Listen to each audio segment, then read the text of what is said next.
Manifesting is commanding, which means working with. The word work is in there. You got to take action. You got to make it happen. But I believe that it's very important to still think about it, focus in on it, dream about it. But without conscious action, it probably won't take place. Hey everybody, welcome to Impact Theory. Our goal with this show and company is to introduce you to the people and ideas that will help you actually execute on your dreams. All right, today's guest is the former CEO of the legendary Lee Steinberg Sports Agency and the co-founder and CEO of Sports One, arguably the most notable sports marketing firm in the world. He started with nothing and yet became a millionaire just 9 months out of law school and a multimillionaire by the time he was 32. But then he went broke. But then he made it all back again. And now he's an insanely successful serial entrepreneur and philanthropist who, through hardship, was forced to codify the rules of success. Since regaining his footing, he's written 2 #1 best-selling books on the subject of success, Connected to Goodness and Compassionate Capitalism, A Journey to the Soul of Business. He also shares his principles on his top 5 iTunes business podcast, The Playbook. One of his principles, find ways to serve others. To that end, everything that he and his business partner, Hall of Fame quarterback Warren Moon, do have a charitable component, and this rule has only accelerated their business growth. Through Sports One, they are currently involved in projects for many of the world's biggest sporting events, including the Super Bowl, the Pro Football Hall of Fame, the Masters, and countless others. His passionate desire to help others pursue their potential has seen him lauded with countless awards, including being honored as one of Marshall Goldsmith's top 100 business coaches in the world, and being named the chairman of the Unstoppable Foundation. So please, help me in welcoming the man that both Forbes and Entrepreneur named one of the top keynote speakers on the planet, Variety Magazine's Sports Humanitarian of the Year, Dave Meltzer. What's up, buddy? For you to introduce me all the time. Dude, I'll walk around with you. It'll be all good. That was awesome. Dude, thank you for all that you share, man. It's really crazy. Like this, we're living in this really weird time where people are coming out, they're taking their time for no money to really share what they've learned and empower not only the next generation, but just anybody that's willing to listen. And you've become an amazing voice in that. Yeah, it's incredible. I think it has to do with faith. You know, when we talk about doing things for no money, I used to see things as a trade. So even giving, right? I'd give with an expectation of at least appreciation, and it caused all types of difficulty. But for me now, I just have this real faith that if I'm of service, if I do well and I do the right things, that not necessarily just monetary wealth, but true purpose and fulfillment and wealth come to you more accurately. It reduces the resistance in my life. I love that, especially in your story, because your story to me really is one of being able to rebuild. And so few people, A, can do it, and B, the ones that can and have don't want to talk about it. And so how do you think about failure? How have you conceptualized in your mind? Why are you so able to talk so openly about it? You know, I did an interview with Ryan Leaf, and we were talking about big failures. And his failure was even more public than mine. But the #1 shameful thing of losing everything, and the most courageous thing, was to face our mothers. That's interesting. You know, you talk about the public, and you know, I'd said today, I had sheriffs line up at my Rancho Santa Fe home and moving trucks to take everything out. You know, 33 homes alone in San Diego gone, a golf course, a ski mountain. So beyond my community and associates and all of this, and I was already working for Lee. This is from past transgressions. I was already on my path and journey of fulfillment. But the hardest thing was to walk through my mom's house and tell, oh, I get choked up. I had to tell her that not only did I fail myself, but I failed her. It was really tough. So that failure, to me, was the toughest part, you know. And so for me, all the other things were just learning experiences. But I had to get over the shame of that, you know, here, they took my mom's house. My dream of getting rich was only to buy my mom a house and a car. That's, you know, I grew up with nothing, 6 kids, single mom. So for me, to make it back, I was already on that journey, and I felt as if I could stay in a place of giving and faith, and I mean faith in myself and faith in the universe, faith in others, of service, that everything would come back to me, and it did. Dude, that's what I love, is that something that is that emotionally intense. You've talked really eloquently about, there was this weird delay, right? So I make all these mistakes, which end up costing me everything, but I'd already made the changes. And so as I'm hitting rock bottom, I've already found that moment of faith. I know that by giving and not expecting that I can really build something. So how did that interaction go with you and your wife? Yeah, because that was really the rock bottom that woke me up. When you let someone bottom out, was my wife, who I've adored since the 4th grade. I've known her since I was 9, who didn't adore me since the 4th grade. But you know, when she told me she wasn't happy, and at that time, we had everything. You know, what you dream of as a poor kid, what you dream is probably as a rich kid. And so for her to straight out tell me that if I didn't straighten up, go back and take stock in who I was, that she was gonna take my 3 daughters and herself, and to me, that was rock bottom. She loves me now, but I honestly, when she did that, I was in shock. I was such an, excuse my language, a-hole, that I looked at my wife when she told me that, and I said, look around you, how can you not be happy? And she said, no, I'm looking at you. That's why I'm not happy. I don't care about the Ferraris and the Porsches and the homes. I'm looking at you. And that tore me up. Yeah, I can fully understand that. What was it that she saw that she didn't like? First, she said I wasn't paying attention.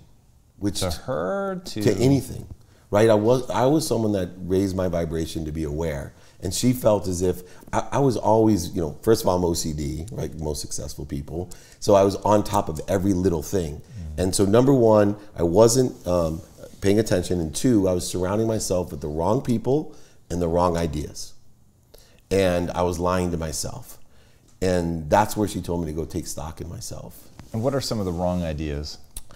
The wrong ideas were mostly about the value, my values. The idea were based on 2 things that I had lost control of. One was my ego. I all of a sudden had a need to be right, a need to be offended, a need to be separate, superior, a need to be inferior, a need for guilt. All of these different needs of the ego that as I was rising up, that I was completely humble. And all of these needs of the egos turned me into a self-entitled, you know, a-hole who, you know, literally was only concerned on what I could get. And when I went back and took stock in myself and saw that there was these 4 values, mostly taught by my mom, that were missing, that lost the radical humility that made me successful. And what are the 4 values? The first was gratitude. I was so happy. We even had nothing. I was just like this grateful kid. You know, oh, thank you so much for whatever it was. And I had lost my gratitude's perspective. My past all of a sudden wasn't so great. My present wasn't that good, and my future wasn't bright anymore. And I had lost gratitude. Just because how you were thinking about it. Yeah, my perspective. And then another one was empathy. I was a very forgiving person. And all of a sudden I put myself in this ego competitive world that I was taking, and I felt, you know, this need to be offended all the time and separate and inferior and superior. So I learned empathy and forgiveness again. Then accountability was a big one. The accountability issue, I went to a level of blame, shame, and justification. Everything was everyone else. I was Midas. Right? How could I make a mistake? I blame, shame, and justification. My mom, from the time I was a little kid, taught me to don't live below the line. Live in accountability. 2 questions to ask. What did I do to attract it to my life, and what am I supposed to learn from it? And I lost that. And then finally, really weird one, most people get confused, effective communication. I'm a great communicator. I motivate people. I can talk and unite people in one, you know, team captain on my football team, that kind of guy. But what I really lost was to effectively communicate with what inspired me. I had lived an inspired life, which made me not work a day, made people love me, raise my vibration. And I had lost the idea to communicate and lived an inspired life. I remember when I built my home in Rancho Santa Fe, it's in my book, I had this weird feeling that I lied in bed when it was done the first night, and my words in my mouth were, oh shit. Like I didn't know what to do. Like I had gone surpassed my own imagination and fulfillment and inspiration that I didn't know really, so I just started buying things. Didn't make me happy, bought more things, didn't make me happy, bought different things, didn't make me happy until I went of service And the funny thing is, I wish I would have done it when I had a lot to give at that time, and I didn't have to build it back up. But everyone goes through the lessons that they learn for a purpose and a reason. Now, one thing you were talking about, and I've never heard anybody else say, you said, I had a need to be offended and a need to be inferior. Yeah. What do you mean by that? Well, number one, when you feel superior, it's usually a direct projection of your insecurity. And so I was projecting my feeling that I was inferior to other people, that no matter how much money that I had made and the successes I had, when I met other people like you that are so successful, I had this energy like I wasn't good enough. I lived in a world of not good enough. And then I would do things to buy grace or buy appreciation. Even with my mom, it almost ruined my relationship because I put a standard on her of appreciation. I'd buy her house or buy her extravagant gifts, and all she really wanted was my love and appreciation. But I felt offended because people didn't do this or didn't show up to my party, or I wasted so much energy. So interesting, because I only know you on this side of it, right? The snapshot. So it's like so hard to see, but it drives me nuts when people look at me like that, right? In isolation, not see that it's a journey and that you grow and change through all of this. But it's really incredible to know that somebody can get here at this state where you're so at ease, you've created so much success, you've helped so many people. It's really incredible. And this is what I figured out through my journey, that I was always great at providing a void, and I'd fill it, but the void that I created usually was promises that I made, and I worked really hard to do it instead of work really hard up front to provide value, create that void. And then what I got really good at was getting rid of the ego guilt, and I learned to ask big, right? I learned to ask, like, attract someone like Tom in my life so that I could sit and reach millions of people with him and inspire them to help other people, and learn that when you give, the universe doesn't know size. So it knows, I believe that it's just as good for somebody to put a cart back at the grocery store or pick up trash and throw it away, or provide a healthy food to somebody, that it is to give $1 million. The universe, it's not, these are human things. This is a lower, and so you might as well do as many good deeds as you can, open as many doors, smile as many people, hug as many people as you can. And then when you create your void of giving and service, ask big. Ask in this human vibration, this pragmatic world, ask big, ask for it all, because it will come to you. And that's, I think, something I did subconsciously when I was 25 right out of law school, and it's something I do consciously, subconsciously, and unconsciously now. I asked to empower 75,000 people. I want to change the world to make people happy.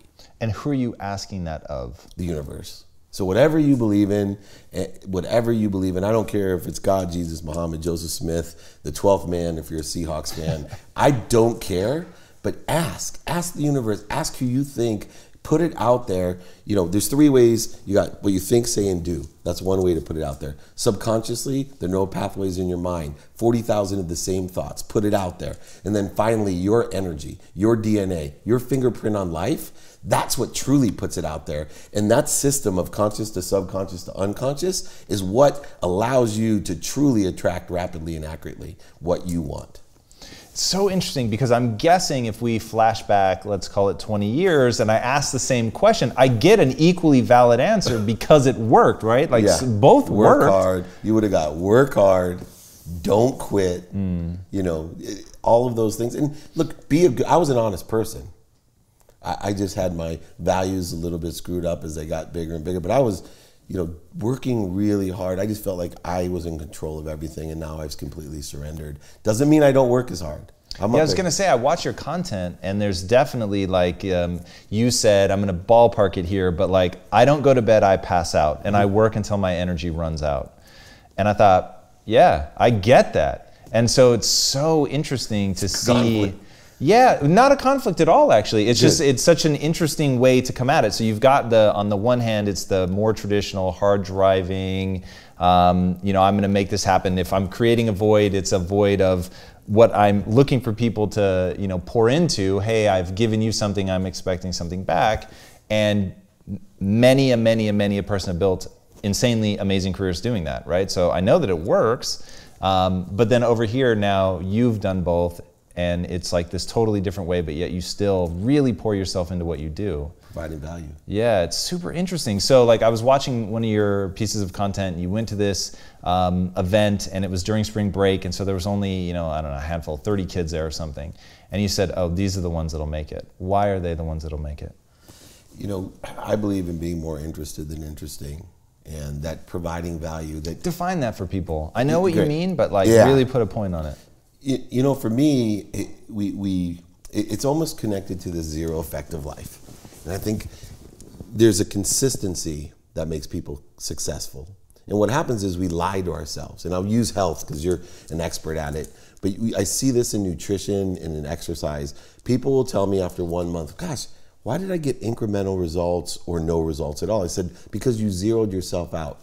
The kids that showed up during spring break to the event that I had, that the ones that were there, and they had a lot of other distractions, they're the ones that don't zero out. They're the ones that get the exponential power of the universe. Meaning, if I do something every day, day one I get X to the first, day two to the second, third, fourth, fifth. Most people, when it comes to nutrition, they're always day six, they zero themselves out. Then they start over, first, second, and during a month they may zero themselves out 3 or 4 times. At the end of the month, they didn't get the exponential results. If you stick to something every day, this idea of being more interested, really asking the extra questions, going the extra mile, which is completely empty in my opinion. If you want no competition in your life, go the extra mile. 99.9% of the people are zeroing themselves out. They're doing 28 days a month, not 31. How do you help them with that? Because I'm a psycho for this, the level of clarity that you have to have. Yeah, I start very pragmatically. I have certain things that I think can change someone's life. Number one, student of your calendar. It might sound silly, but I believe focus, there's a whole field of intention, and that the pragmatic way that we figure out what we're doing in a day, because I look for productivity and accessibility. I study my calendar. On the way here, I was studying my things. Your awareness rises when you're looking at something and start thinking, all right, I'm going to be with Tom. What should I ask Tom? This is all being more interested in. And it goes from there. And then another quick philosophy is do it now. Whenever I'm doing anything, I have a simple question. Can I do it now? Because if I can do something now, number one, I save myself a minimum of half the time. It'll take me twice as much time to do something if I don't do it now. And two, exponentially, it becomes less successful if you don't do something now. You can forget it. You have to go back. I mean, it just turns into a mess. So about 85 to 88% of the things that I'm approached with, I can do now. Hey, you got a referral. Yeah, hold on. Sometimes it's a little weird and quirky during a meeting, but I do it anyway. Someone asked me, I literally make the introduction. I cut our conversation. Hey, you need to know this guy. And so these little tips of time, and then the other side, so I give time tips because I believe time's a construct. Everybody has 24 hours a day. It's how productive and accessible can you be in 24 hours. And then the other construct is ego. So the two ways I help them is I teach them gratitude, empathy, accountability, and effective communication to help them get out of their own way, because that ego and time will be two things that will reduce all the resistance in their lives and allow them to attract what they want. And if you understand ego and you understand time, you can have faith to be of service. So help me understand ego. How does it stop most people? Ego is that voice, that little voice inside of you that I use Cancel, Clear, Connect for, that it's all these needs. Guilt is a big one. Fear is a huge one. Anxiety. So when I can teach young people to identify when they're thinking with their ego, when they're in their own way, there's only one thing that stands between you and what you want. And when I say what you want, let me be very clear. I believe that all people want is to be happy. And in order to make them happy, if they get what they want, health, money, a Ferrari. Now, it won't maintain the happiness if you get what you want. But the key is, if you can rapidly get everything that you want, learn from it, keep what keeps you happy, dump what doesn't, and then keep moving on, you're going to live a happy existence, a fulfilled existence. So the ego is the only thing that stands between you and what you want. And when we can identify it, which is the first step, we can start working through, why do we feel this way? That's one of the biggest questions that I ask. I still get scared. I still fight certain things. I don't know what percentage of the time anymore, but I just tried to get better. I tried to pursue my potential of living at the highest vibration of the truth without my ego, you know, every time I talk to my mom, I fight my ego because it's such an emotional relationship. I fight my ego of all different things that probably carried from the time I was in the womb. But energetically, the more I work through it and the better I feel, the more I'm able to manifest, not only for myself, but for others.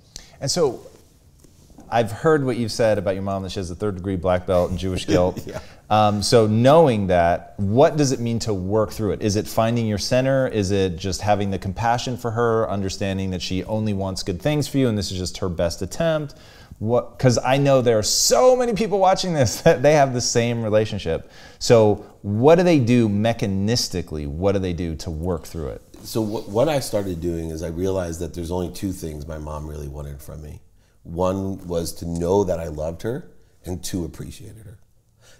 That's my mother. And I got that by asking her questions.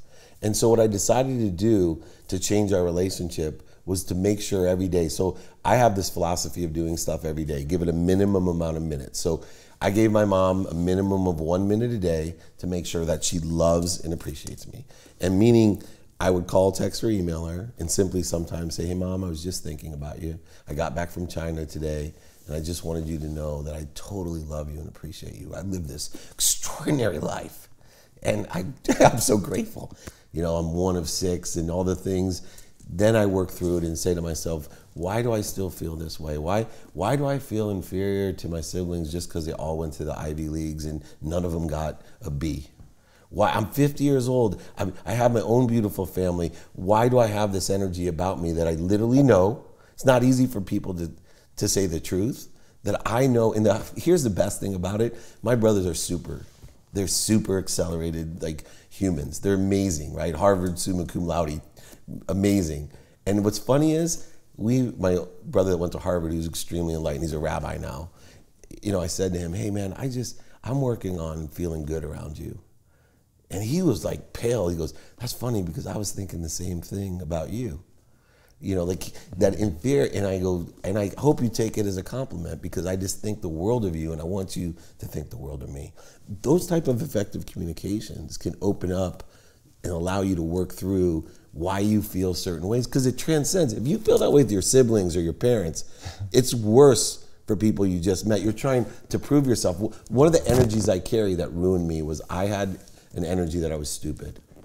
And I projected it that I was smarter than everyone else. Because I carried a core energy because of my siblings and the way I was raised and my grandma telling me only stupid people get bored, smart people think of things to do, that I literally projected this insecurity that caused me to oversell, back-end sell, lie, manipulate, and not feel good about myself. No matter how much I had, I still needed more. And it was for myself to prove that I was smart enough. That's so incredible. How did you get to the point where you could take accountability for all of that? Like that is, I love your thoughts on accountability, by the way, extraordinary. But what I find is the people that can take accountability often have to really overcome something like that thing they really don't want to talk about, and they still have to take accountability for that. How'd you face that? It was taking accountability for going bankrupt. Because to me, everything in my life was about being rich. It was about having that money. My whole identity was that success. And so to let go of that identity and to be radically humble and confident and faithful and just say, I am accountable. I mean, it was a bad time that I went bankrupt. It was 2007, 2008. Everybody was losing money. People were blaming me and there's lawsuits and my ego was in the way. And the minute I said, you know, hey, you know what? I could have done this. I attracted this. Yes, my wonderful wife is correct. I surrounded myself with the wrong people and the wrong ideas. I'm accountable 100%, and I'm going to tell everybody about it. I'm not going to hide. You know what? Take the energy. There's a great author, David Corbin. He wrote a book called Illuminate, and I read that book, and he became a friend of mine because I had to search him out after I read it. And he used an example about illumination. He said, I was doing business, and there was a guy that was convicted of a white-collar crime. Felony. And First thing of every business call that he said, look, before we get started, I want to let you know I was convicted in 2001 of a white collar crime for doing this. I served 6 months in jail. I'm completely accountable for it, but I learned what I learned. And I just want to tell you up front, before we do any business, that this is me. And if you're not comfortable doing business with a felon, I get it. And 90-some% of the people trusted that person more than somebody else. And then two, 100% of the people, especially because of technology and access to information today, eventually you're going to find out, and you lose 100% of the people when they find out after. And for me, that was a friend of mine said, I love this statement, David, I would rather people hate me for who I am than love me for who I'm not. I'm the exact opposite of you. I love that when he told me that. And that was part, I wanted everyone to love me, and you can't. Yeah, that's easier said than done. That's really, really interesting. And doing the work of identifying it, like you were talking about, whether it's ego or what it is, but just recognizing that it's there and then being able to process through that, find your center, and then move forward with intention. It's really, really interesting.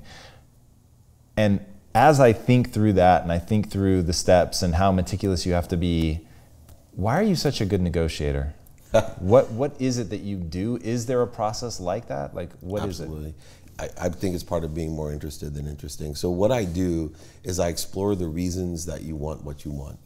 I want to explore the impact that it has and the capabilities that you currently have, that you want to have, and that you actually need. And then I align those with the reasons that I want to do the deal, the impact that it has for me, and the capabilities that I have, want, or need. And when I figure that all out in negotiation, I actually can make a bigger whole than other people. I'm dealing, hey, I could give you this, you could give me that, and we both really win. From things that I've heard you say almost just off the cuff, the thing that seems like your superpower from the outside is that you go into everything with an open mind, not knowing what the answer might be, and looking for ways that are completely outside the realm of even what I would think to ask for.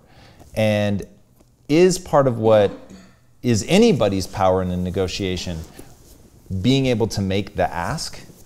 Yeah, so there's three things. One, people buy on emotion for logical reasons. So you have to address the emotions. And so that's that open nature that you feel and see from knowing me now. The other two is not only an ask, it's an attract. So I believe there's 4 mediums that you can ask and attract on. The first, in person. So being more interested than interesting, we were going to meet in person today. I know that I strategically, for the benefit of both of us, have asks and attracts. Right? One of those simple asks was, I really wanted you to sign something to put into my studio. Right, because everyone I do. That's just a simple one, but I'm thinking about that. So in person, ask and attract. Then on the phone, every phone call I receive, not push out, right? I'm on the defensive in my life. I'm attracting, right? I'm allowing things. So I know that I'm going to receive phone calls today. I'm going to have asks and attracts. And I know that because unconditionally I ask people, is there anything I can do for you? How can I be of service? And they'll either tell me or not. And invariably, they're almost forced to by the laws of nature to ask me what I want. I have an ask and attract. Talk to me about meditation. How are you leveraging that in your life? Meditation for me is 20 minutes every morning. First thing that I do. And what it does is it finds my center. That's all for me. It's almost like baseline testing for a concussion. Because what I've learned is that life is like the big tall hill in San Francisco with a car on top.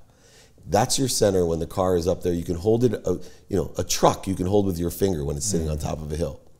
The minute this thing starts rolling downhill, you got to put it back up. The longer it goes downhill, the harder it is to get back up. Right. What I used to do during the day is I'd let that truck keep flying down the hill and trying to react instead of act by going back to center. And is this emotional? That's how I think of it. I think of it as anxiety, stress, emotion. Those are the things I'm trying to bring back to center. Correct. So anything that takes you off of peace, oneness, wholeness, that peaceful feeling, if something moves me in that direction, instead of reacting, talking, yelling, all the different things, throwing things, whatever you are, go back to center. So you had this really cool story about, hey, my daughter at the time, I think she was 16, if she said, Dad, I want a Ferrari, you'd be like, cool, how do we go about getting it? Correct. And I found that really interesting because it's so pragmatic. But what I want to do now is really collide the two things, because I think you're uniquely capable. Like, you live in the real world, you've built real businesses and been very successful, and there's so much tangibility to what you do. Like, and maybe this will be a breakthrough for me. I want to know like how those two coexist. How do you manifest, which I imagine just means essentially daydream, right? And then how do I reconcile that then I have to go do something for it? That's the biggest conflict that I had too. People told me about manifesting, I'd roll my eyes because I didn't understand it. Manifesting is commanding, which means working with. The word work is in there. You got to take action. You got to make it happen. You can't sit at home high on your mom's couch manifesting the Publishers Clearinghouse to come to your door.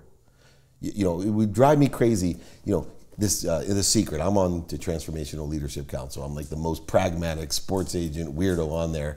But those are all the people that created the movie The Secret. And I told them, drove me crazy when the guys, you're teaching the masses, sit there and dream about your Ferrari. And this was during my transformational time. And I sat there, it put a pit in my stomach. I'm like, do you know how hard I had to work to buy my Ferrari? Like, it was a dream of mine. But I wasn't home high on my mom's couch dreaming about having that thing. I was out working and doing all the things that I needed. That combination to me, the commanding of the universe, working with it, and that includes working with others. So I only, even in my business, ask me, you want to go to do something? You want to come to the studio today and get involved and meet you? Because there's, you know, I saw the posse that came. That's because they asked us, okay, how are we going to do it? What value are you going to bring to the table? Oh, I can drive, I can do this. The same works with the universe. You know, I want to raise $100 million to give to people. And I hear the universe tell me, okay, how are we going to do it? Now it takes action. It takes alignment, action, adjustment. But it takes, I have to create a plan. I'm not just going to dream about it, but I believe that it's very important to still think about it, focus in on it, dream about it. That all these things, the conscious, subconscious, and unconscious, all work together. But without conscious action, it probably won't take place. Talk to me about planning. How do you come up with a plan? How have you, like, this is the thing when I really sit down and try to break down for people what you need to do to be successful. There's certain places I stop because there's nothing universal to give them. And the plan is one of them, right? So I'm just ridiculously psycho about people need a goal, a hyper-specific goal, and a plan. So my thing is identify the gap between where you are and where you want to be. And that gap is a gap of skill set. And now you have to go and get those skills. But most people can't identify what skills actually lie between where they are and where they want to go. They get it like from the end result, but they don't know how to plan that out. Yeah. And I don't even understand, other than just sort of by intuition, how I'm doing it. So here's what's cool, because this is going to throw you way back, because it's completely pragmatic, monetary solution to the problem. That I tell young people with what they want, that they need it to figure out, one, a direct path to that.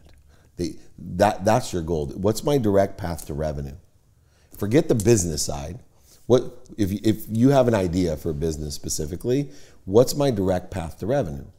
And when you stay focused on the direct path to revenue, you only need one more thing, to stay in business every day. And so if you have one objective to stay in business, and then two, a direct path to revenue, and understand that my job is to align with as much as I can, being more interested than interesting, learning these skills, knowledge, and maintaining desire, you're guaranteed success. Let me give you one of the coolest things that I've learned. And this is about anything in life. If somebody could tell you, give me your dream and your 25 no's from your dream, 25 failures, losses from your dream, how excited would you be when you got the first no? Way. How about when you get your 25th one? I'd be over the moon. But for me, this is where faith comes in. I believe that I live in the favor, like in the favor of the universe. I believe that everything is mine. There's enough of everything for everyone. I just truly believe it. And I don't know if it's 25, but I know it's the same philosophy. So I take on the energy and perspective of, good news. First failure, I was wrong again, good news. And then the 25th comes, I'm like, oh gosh, I know I'm closer than I was. This is great. Where like so many people cannot maintain desire, and they get to the 25th time and they're this far away. You know the Don't Quit poem. I love that poem because that explains this perfectly. You're done. Man, you're going to get there. I don't know how long. My favorite book, I was blessed to do a book with Jack Canfield, Chicken Soup for the Soul, 500 million. He was rejected 200 times by publishers, said it was a stupid idea. 200.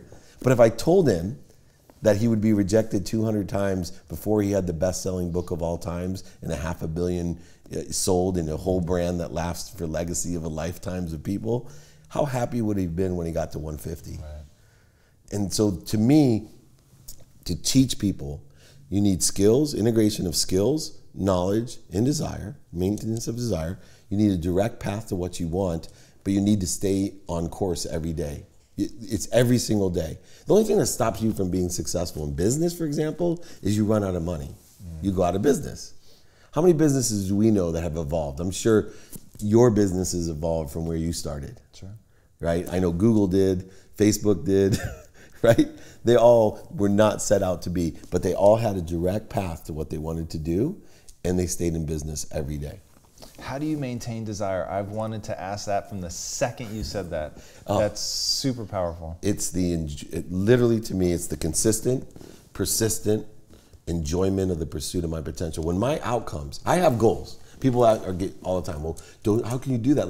But I change my goals that are a little different. They don't create voids, shorts, and obstacles, meaning someone will tell me, I want to be a millionaire by the time I'm 30. I say, can I give you a piece of advice? Why not double the amount of money you make as fast as you can? You're not playing with linear time anymore. Time's a construct. What if you made it way before 30? You've cheated yourself. You're creating resistance. So for me to stay inspired, it's every day enjoying the pursuit of my potential and truly focusing in on, man, I love that. Like my real enlightenment came when I got my butt kicked and walked out of there going, wow, that was awesome.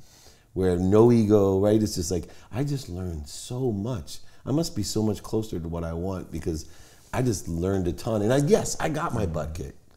And where the old Dave would have been like, what a jerk, he doesn't know anything. No, I don't know anything. Right. And I'm here to learn more. Yeah, that's really interesting. Another thing that you've said that I think is really powerful is we are made by our no's. What do you mean by that? Along with the 25 no opportunity is that we're also made by the people that we say no to. And sometimes we're asked a lot by family, friends, associates, community. We have to be able to say no. Now, along with my how philosophy, people say, well, how is that not in conflict with how? Well, because I can say no to you, but I challenge myself to be of service. So if I can help you, who can I find to help you? Part of my business model is an extreme channel of understanding how many requests are made of me and what I can and can't do, my capabilities, and being able to have resources to help other people as well. Mm-hmm. So people ask to borrow money from me all the time, right? The Instagram, you probably have it on yours. Hey, you're of service, man. You're the most, look, more than happy to help you find out. You don't need a loan from me. I'm not a bank, but I can show you 20 different ways that you can get to your objective without me giving you a handout. And the worst thing you can do is try to please everybody and say yes to everybody. You're made by the people you say no to. It's really interesting. All right, before I ask my last question, tell these guys where they can find you online. You can find me online at David Meltzer, which is probably the best place. Dave Meltzer, it's .com, really easy, but at David Meltzer. Instagram is probably the best place. Or just Google David Meltzer. Fortunately, the other famous David Meltzer, the beatnik poet, died, so I'm the only one alive that's really there. Makes that easy. Yeah. Cool. Well, my last question is, what's the impact that you want to have on the world? Really simple. I want to empower others to be happy. If I can empower others to teach others to be happy, I get that exponential result. If I can teach 1,000 people to teach 1,000 people, that's 1 million. It just expands. So I'm trying to get messages out there. Notice one difference about my content is I don't sell anything. And I don't think I'll ever will. The only thing I'm selling you is methodology, pragmatic, spiritual methodology of how to be happy. But more importantly, to take complex issues, try to make them simple enough. So not only does it make you happy, but you could tell somebody else, hey man, if you just say thank you before you go to bed and when you wake up, your whole life will change. Bam. That's what I'm here for. I love that. Dave, thank you so much, man. Thank you very much. Guys, you are going to be hard-pressed to find anybody that is more real, more vulnerable, more honest, more effective at building businesses, creating the kind of abundance that you want in your life, and he can explain it because, like he said, he had to go through it all over again. He rose and would not have been able to explain how he did it the first time. He crashed, had to codify it so that he could teach it to himself if nobody else. And then that became something that he could pass on to other people. And that is when people get really profound, is when they have a deep understanding, not just an intuitive sense of how to do it, but a deep understanding that they can articulate. So his hopes of teaching 1,000 people to teach 1,000 people who will hopefully teach 1,000 more, I think is very, very plausible. And as you dive into his world and see the amount of stuff that he will give away to you off the cuff for free, it is absolutely astonishing. This is somebody who truly leads with service. The first time we met, literally didn't know him, and he was just, hey, how can I help? What can I do? It's so disarming and so beautiful and so incredible. And rewatch the beginning of this episode. That is a moment, that might be the most giving moment of all the things that he tried to give in the way of advice. Just showing the raw emotion around his mom and how hard that was for him was so moving to me. That in and of itself is a gift. So I promise, as you dive deeper, you will be rewarded with an avalanche of amazingly usable insights that will help you feel better. It will help you find your center and go and do the things that you want to do. All right, if you haven't already, be sure to subscribe. And until next time, my friends, be legendary. Take care. Dave, I really appreciate you coming on. Hey everybody, thank you so much for watching and being a part of this community. If you haven't already, be sure to subscribe. You're going to get weekly videos on building a growth mindset, cultivating grit, and unlocking your full potential.